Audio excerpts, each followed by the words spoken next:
I'm Brownfield commodity market reporter John Perkins at the closing market minute for Friday, August 8th.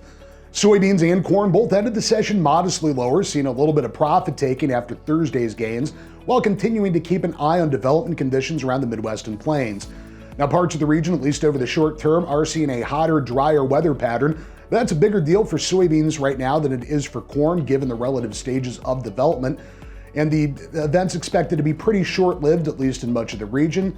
And while it could cause at least a little bit of top-end yield loss, the trade is not taking it very seriously, at least for now.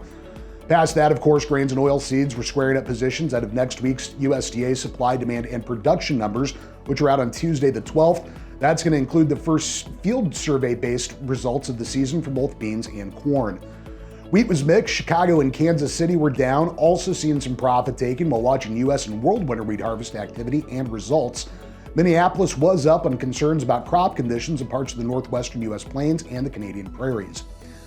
Live and feeder cattle fell sharply, pressured by profit taking and seeing some technical weakness.